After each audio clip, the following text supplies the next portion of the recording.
Welcome, we are now live. Happy Wednesday, everyone. I was going to say the sun is shining, but where I am, it's a bit grim. Today, we've got Tony Brown on the call. He's kindly taken 20, 30 minutes out of his day to talk through his experience working with me and us in the 1% Blueprint. My words, by all account, Tony smashed it, but I'll let him use his words. Tony, do you want to introduce yourself, who you are, what do you do? Yeah, cheers, Luke. Hi, everybody. So I'm Tony Brown.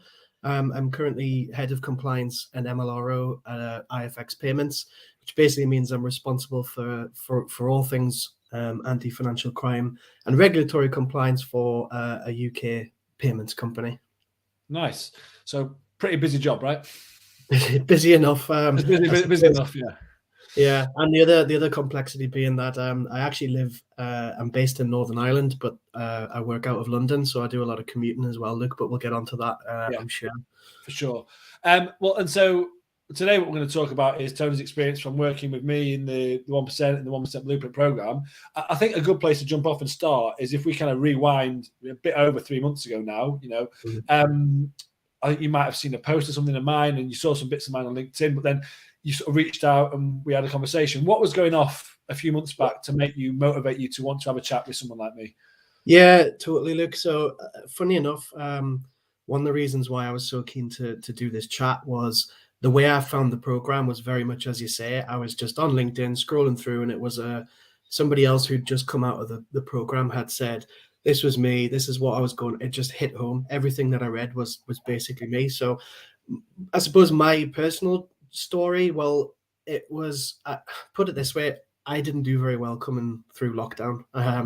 As a kind of very sociable person who does a lot of kind of getting networking and all the rest of it, being trapped in the house. Once the Zoom quizzes all dried up, I found myself sort of climbing the walls.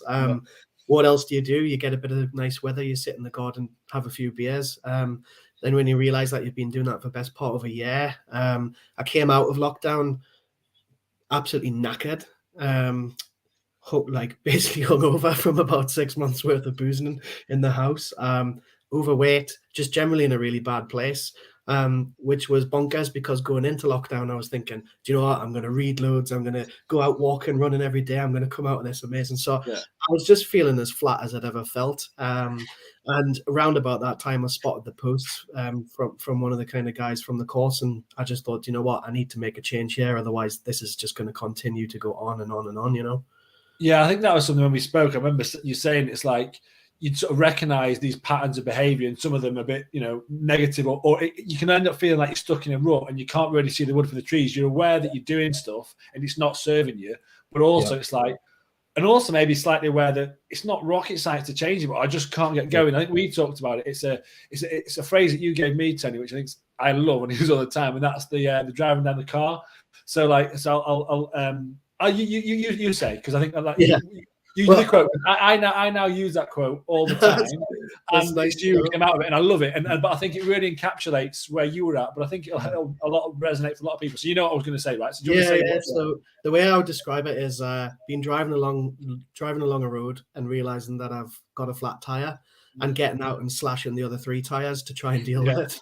It's just absolutely insane. You would never do that. But in terms of my personal journey, I was feeling tired. I was feeling rough. I was feeling hung out. So how did I deal with that? Burning the candle, working even harder, doing more hours, having less time for myself, probably boozing a bit more than usual.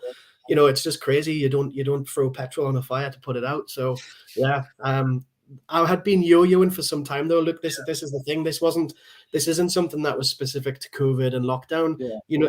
I've been telling you, I've been working. I kind of fell into my role quite young.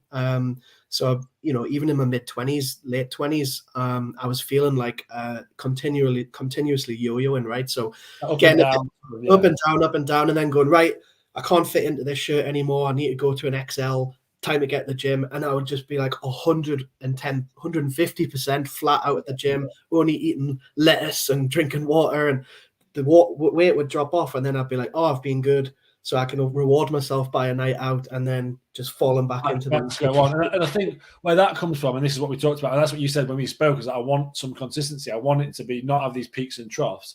And I think that comes from that place of like, often when we're younger, we kind of have an operating manual which is like for getting fitter and healthier, and you can kind of get away with burning the candle and you sort of go super hard, but then life comes crashing and it all falls over.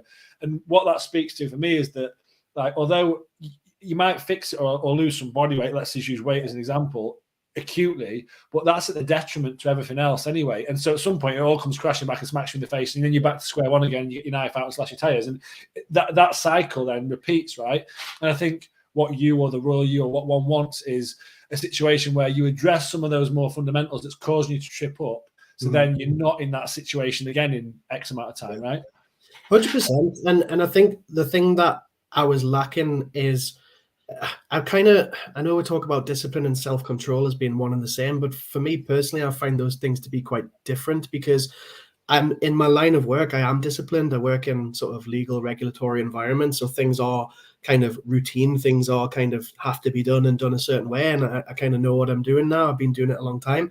But then there's the self-control element, which is when it comes to, so I take my job and my responsibilities, even as a sort of manager of people as well, extremely seriously, but I don't take my own medicine. So that's where the self-control comes in. I suppose the other thing was all the changes that I was trying to make, right? So going to the gym, thrashing it, doing no diet, no drink for periods of time, and then falling back. There were superficial changes. They were just the tip of the iceberg. And the reason why I kind of, really committed to this program was from our very first discussion, where we said, if I only ever do that, I'm only ever going to keep, slicing the top off and then building it up. But what I needed to do is go back and fix those kind of foundational issues that I have, either with myself or with my environment that I'm in, inside of work, outside of work, and so on. So it really was more about looking at the root cause of some of these behaviors that were reoccurring, rather than I'll be good for a few weeks. You'll just slap a diet on top of it, or an exercise regime, or whatever else. Exactly. And well, that's a sort of nice segue onto sort of like where we got to. And I think that's a really good, for me, and of course I'm passionate about this. It's like for lots of us, and especially like, I'm sort of late 30s, you're early to late mid to late 30s, same age, and the guys we work with all the way up to sort of early mid 50s. Like we're not given an operating manual for how we make all this work when we're younger, and you just sort of fall into patterns of behavior. And I think for me to help get real tangible change, it's about taking a step back and looking at that bigger picture. And what's interesting is most of the guys I work with, and like yourself, you do that at work. You wouldn't just go, oh, let's just bodge something. You'd be like, no, we've got to really get to it and find out the root cause and work through it. But then we apply that to ourselves. And for me, it's about that step back and look at all the moving parts. And sometimes there's practical things you need to do, but often you need to have a look under the hood to work out, well, why is this misfiring? So that being said, let's fast forward a few months into the back to today, right? So that's where we were. We are today. What are like the sort of the key headlines from like what you've achieved from having come through the process? And then maybe once we sort of outline those, let's dig into some of the things that you've done to help achieve that, right? Yeah. I mean, so I kind of summed it up in my post, but for anybody who hasn't seen that, I think when I kind of wrote that post, I think it was last week, wasn't it? I said that genuinely right now, I'm feeling. Well, ironically, I've got COVID again, would you believe? But at the time I posted, I was feeling. The best way to describe it is I feel like I've got more hours in the day now, and it's not that I'm not working as many hours or I'm not doing as many things. If anything, I'm probably doing a lot more than I was previously. But it's more the fact that I'm waking up rested and sharp in the morning. My morning routine gets us pumped and ready to go. I'm a lot more structured in my work because I'm planning in advance of what needs to be done on not just a day, week, monthly basis, but I'm actually even planning further ahead. I've got a closer relationship with my wife. We're doing a lot more things together, which perhaps previously we weren't, probably because I was, here's an example, right, where I was going away to London, working in London all week, probably having a few too many beers, coming back knackered and forgetting that we'd made plans to go to IKEA on Saturday. And for me going, I really just can't be asked to go to IKEA on Saturday, thinking that all I was doing was look, we'll go another time. But what I was forgetting was for Danielle, who when I've been away all week, that's what she's been looking forward to do. And it might seem mundane going to IKEA, but for her, it's more about the spending time together. We haven't suddenly started going to IKEA, but we have been, we've been going out.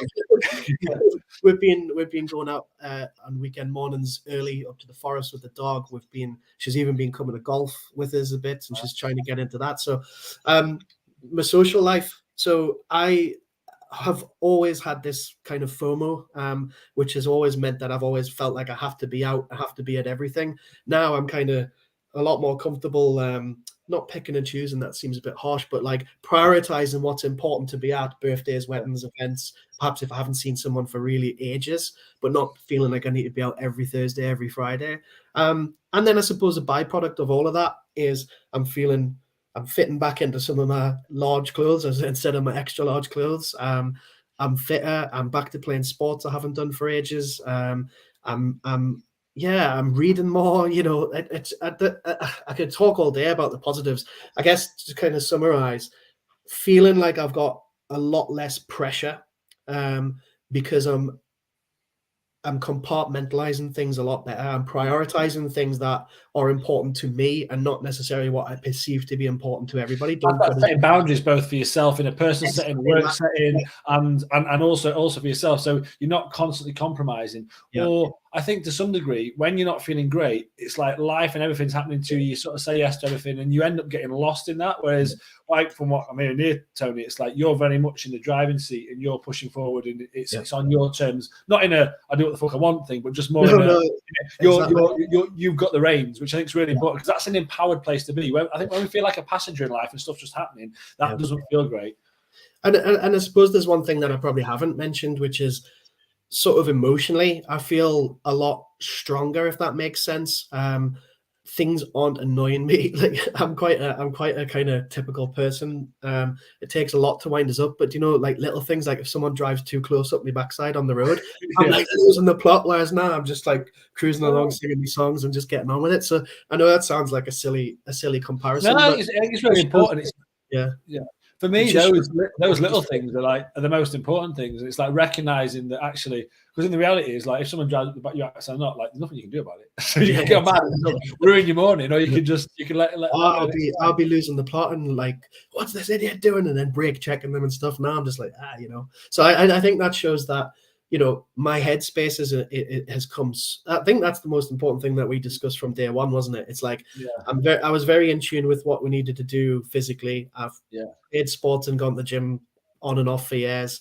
I know how to count my calories and do my macros. For me, it was more about the mindset and the mind frame that I needed to work on, and that's where I feel like I've matured more. Actually, I think I've matured more. That's probably what I would say. There we go. So let's touch on. So that's amazing, sort of where we are right today, and let's touch on a bit of the journey. Also, I guess some key learnings that you took away that's helped you get to this state and feel as you are. One thing I wanted to think to talk about, which I thought was really powerful, and for me, it was kind of your almost like that whole transition. Like a big shift in the program. You're not going to say, but it was like when you broke or you really damaged your foot, right? Yeah. And I think that historically for you would have been a knife out, everything's off. Yeah. So do you want to speak to that a little bit? Because I think that was for me was a real positive for you, and I think that really reinforced some of this mindset stuff we're talking about. Well, I kind of exactly that. So I kind of mentioned already this concept that I'm like 150% or zero. I think anybody who knows me, who's perhaps seeing this or hearing this, will laugh and say, yeah, that's definitely Tony. But I suppose what that comes down to is at times in the past, particularly when it's come to fitness goals, i.e. shifting weight, getting back to the gym, etc. When I've been feeling like I'm making progress, i.e., well, what is that? Lifting heavier weights, perhaps, shaving time off a 5K run, losing weight. Yeah. That fuels the commitment, the motivation. But as soon as something goes, like perhaps I feel like I've worked really hard and I jump on the scales and I haven't lost any weight, or a pound's gone back on for some reason, toys out the pram, head's gone, what's the fucking point? This is bullshit, this isn't working. Yeah. Almost like a victim mentality, let's be honest. Quite childish, very childish actually. But So yeah, so during the program, just as I was starting to kind of get into the meatier part of the program, didn't I go and break my ankle playing football, and I ended up in a big moon boot. And then I also picked up COVID or something. I was definitely had the flu anyway. And I remember thinking, right, I've got on this program and now I can't do it. So I think I rang you, didn't I? And I was like, and I said, like, what do I do? Do we go back to week one? Because my mindset there was like, well, everything's rubbish now. I cannot do it now, so I need to start again. And you were like, well, you could, or you could just see it as an obstacle, something like in just general life, things out of your control come along and impact your journey or work, or something happens at home, and see what you do. And I found it really hard, as you know. I was probably texting you every day being like, are you sure? Are you sure? But I just knuckled down, didn't I? And I just got on with it. And I said, right, obviously I kind of go to the gym. I kind of go out doing me 10,000 steps. Then what can we do then? So what can we do? So what we did then was we did more journaling, more kind of self-reflection, did some meditation-based stuff. I did a bit of stretching and a bit of yoga. Well, more Pilates really, but I did, and I stuck to my diet, and I really went and I really adapted and started cooking some nice meals and stuff. So then once I'd kind of felt that when the boot had come off and I was ready to get back to the gym, I jumped on the scales and it was the same as what it was when the boot went on. And didn't I also then go, oh, this is bullshit, I've been trying really hard with my diet? And you're like, yeah, mate, you stayed the same throughout a period where you couldn't do any exercise. Yeah, and I said, what would have happened historically? You know, I probably would have gained the stone. Everything, yeah. So I think for me, that was the biggest. I felt like the penny finally dropped, which is actually, I know it sounds a bit cliche, but like it is about the journey and not the destination. And sometimes you need to adapt and react. Hey, I know that firsthand from the line of work that I'm in, because things happen and change all the time, and I just get on with it. Even at home, you know, big things happen through life. I'm always quite calm and kind of take control of situations. But when it comes to myself and my own, you know, I don't know. Well-being, yes, well-being, then all of a sudden I just struggle. So for me, it was a real penny drop situation, which is, do you know what, a broken ankle and a bit of flu is not the end of the world. You can just get on with things. Then I've kind of applied that to anything. So like, for example, one of the things we discussed was, you know, I was probably boozing and then writing off a weekend because I'd had a few too many beers. Go and have your beers, have a good night out, but just own the hangover the next day. Do you know what I mean? They're some of the fundamentals that we talked about during the program. So I think, just to kind of reiterate the point was, I have gone through spells of everything's going great, isn't it great? And then something goes wrong, and then I just hit that self-destruct, slash the other tires because I've got a puncture.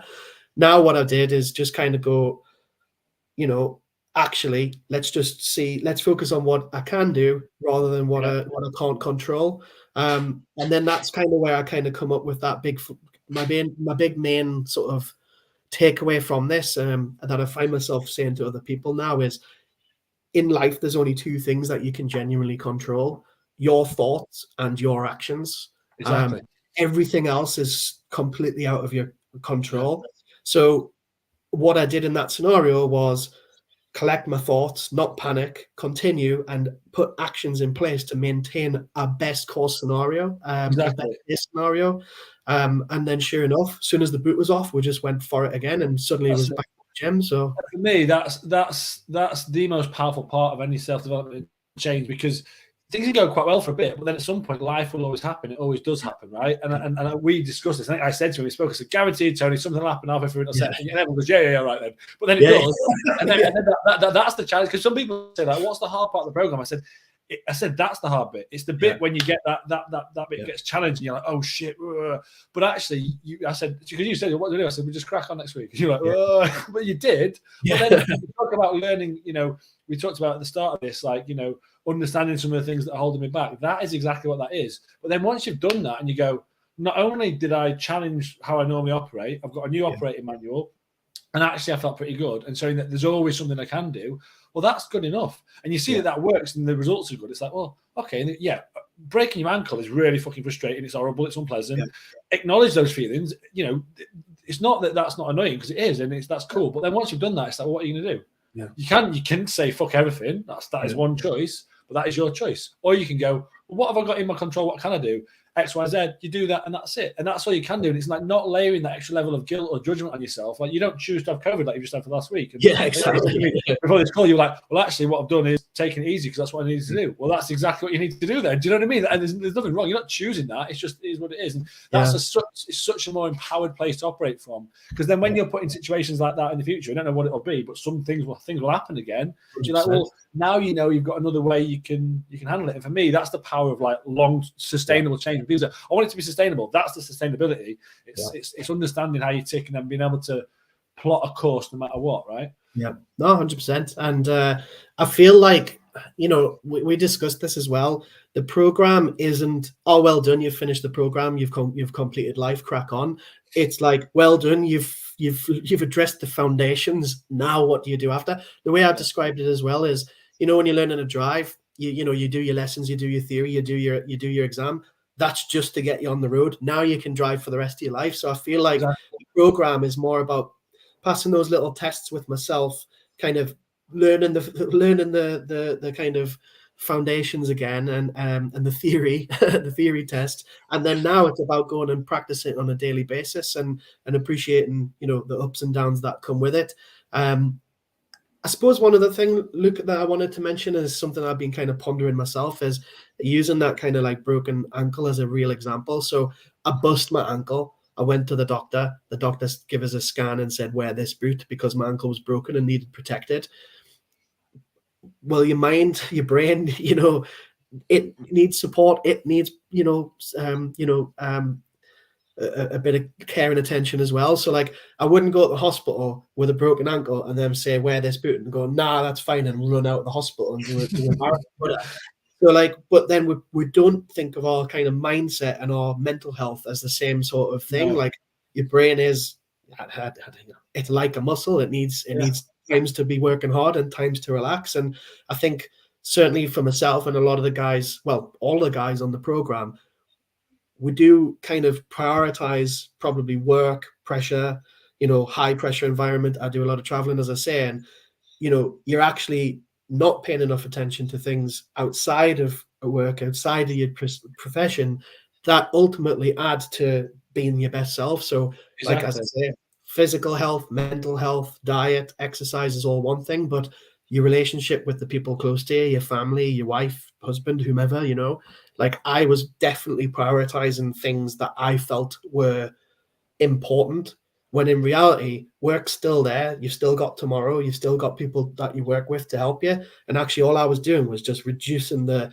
mental capacity to attend things like my close and personal relationships. And now all of these things are all working in unison. And that's why I'm feeling in a better place, you know? Mate, I think that's a really awesome insight. And I think that's key. It's because if you want to feel truly happy in the moment, in present, the things have to kind of work in balance. And there's always going to be ebbs and flows. There's always going to be time you're too busy at work, and that happens. But being able to know that it's something that you need to sort of keep in check is so important. And often it comes from a well-intentioned place, when, you know, you put all the hours into work because you want to provide for your family, you want to be successful, you want to have the nice things in life, and that's totally cool. But then often by doing that, everyone else, including yourself, gets like a diluted version, and actually it kind of only goes one way. And I think we think. But then the trap can be like, well, I haven't got enough time, so then how can I possibly do anything else for myself? But that's that bit about step back and look at the bigger picture and perspective. But when you're feeling in it and you've got no bandwidth, it's hard to be objective and be able to have that sort of headspace to look at things, right? 100%. And that's, again, I'll just go back to that point I made earlier, which is, in my head at the time, I'm away all week, working hard, carrying personal responsibilities in and out of work, and then I come home and I'm like almost annoyed that the wife wants to go to, this is, I will say it again because it's a specific thing that happened, IKEA, and it's like, to me, like at the risk of repeating myself, it's like another thing that I just couldn't be asked to do, but not realizing that was her weekly event, having been in the house all week on her own with the dog while I'm away, pinting it on a Tuesday, pinting it on a Wednesday, pinting it on a Thursday. So like, now it's kind of just addressing everything that's important to you and realizing that, you know, it's actually really flipping selfish to kind of put yourself in your personal motivations first. You've actually got a much bigger responsibility. Even single guys who don't have, I mean, I don't have kids, but even guys who haven't got a significant other, you know, you still have other commitments to people around you that you're not giving them your best self. So, and even the work piece, like, I know you're incredibly successful in your career and amazing at your job, but even if you're not feeling your best, like, you're only going to give better by taking more care of yourself. I think that's the piece, that's the bit around, like, you need to take responsibility for your own physical and mental well-being, because everything else then gets a better version. And if you don't do that, like you said, by not doing that, it's actually being selfish. That makes sense. It's like you need to do that. Awesome, Tony. So I think that's been really helpful, like, from, like, you know, explaining where you were, where you are, and then, like, there's some of the key takeaways. And I think from my perspective, for you, it was the whole, because a lot of people might start this process being like, oh, I've got a load of weight I want to lose, and it's just my belly, and that's all that matters. And well, I'll have a chat with someone, and they'll say, oh yeah, I want to sort of mindset out, but they don't really get it. But then they go through the process and realize, actually, there is more going on, and we need to do that. I think for you, you were kind of much more cognizant of that, and then that happened, as you know, and then we went through the process that's done that. And I think it really shows that actually taking a look under the hood and getting to grips with the fundamentals allows you to unlock where you're at, because ultimately that's all you've got, right? It's you in there, and if you're just stuck in the weeds, it's so hard. And I think it's amazing that you've been able to do that, and now, as we said, we're thriving. What if someone was watching this, they were maybe in your shoes, like back, say, 12 weeks ago, you know, 3 months ago, how you were feeling? They're sat on the fence, they're not sure. Like, what would you say to someone who's not feeling the best, but, like, knows that they need to make a change? Like, you know, about, let's say they're thinking, oh, maybe I'll get in touch, but I'm not sure. Like, what would you say to them? Probably two different things. So put myself back in where I was. I've known for a bloody long time that this something needed to change, and for whatever reason didn't do it. And in hindsight, I probably was a little bit scared, to be honest, to open that can and go down the rabbit hole and kind of look at where it was. So I would say there's support out there. I mean, I found you and found this program, and I couldn't have done it without you. So, like, genuinely, like, I know it's a bit cringe, but thank you so much, Luke, and everybody else who was part of my group. One is like, you know you need to do this. I'm talking directly to these people. You know you need to do this, as I did. So just bloody do it, right? And then the second thing is actually, you know, it's actually a really, really brave step. It is. It takes confidence to kind of say, do you know what? I'm actually really unhappy. I don't like the way things are going, especially for someone like, I kind of had cringe when people say, oh, you know, you're successful and all the rest of it. Because on the outside looking in, you know, I love my job. I'm doing things that I enjoy doing. You know, this last couple of years, I've had some successes that on LinkedIn look amazing and get all the likes and all the comments, but actually, I was really quite fragile beneath the surface. So now I feel like I'm actually acting the way that people perceive us to be. And you're incongruent with where you need to be. Exactly. Yeah. And that's from taking that step to say, I've tried this for years. I was, you know, 34, 35 now, and I haven't cracked it. I need help. And that was the biggest thing for me, was to leave the ego a little bit behind and say, do you know what? I might be cracking it in work, but I'm bloody struggling out of it. I need to go out and get someone. And I found you by coincidence, call it fate, whatever. The other thing as well is that just reach out. It doesn't have to be me. It doesn't have to be you, but there's people out there who can help you and will help you. And I would say this, look, following that post, I've actually had someone who I don't really know drop into my DMs. I had a catch up with him yesterday, had a real heart to heart, and just from him actually going, again, that post spoke to him, and he wanted to say, hey, how did you find it? And now I've got a new friend who I'm helping, you know, so it's amazing. I'd say this, my only regret is that I didn't do it sooner. Nice. Yeah. I think that's it. When you've done personal, look, I'm a coach. I have a coach. Like, if you're a coach without a fraud, right? And like, sometimes it's hard to quantify, but I find personal development and growth and finding out more about yourself, and like, it's almost like there's like a layer of fog that you didn't almost know quite was there. And it's gone, you're like, right, that's it. And it's really, really powerful. So thank you for that, Tony. Mate, thank you so much for your time. I really appreciate it. I know you're a busy man, so thanks for that. For anyone else that's watching, if you're interested in having a chat, you want to chat with Tony or myself about how I can help, drop a note in the comments or ping me a DM. On that note, have a fantastic week on Wednesday. Tony, thank you so much, mate. Really appreciate your time. And as I said before, you should be proud of everything you've achieved. Like, it's been a pleasure working with you, mate. So thank you. Cheers. Cool. Thank you. Cheers. Guys. Thank you. Bye.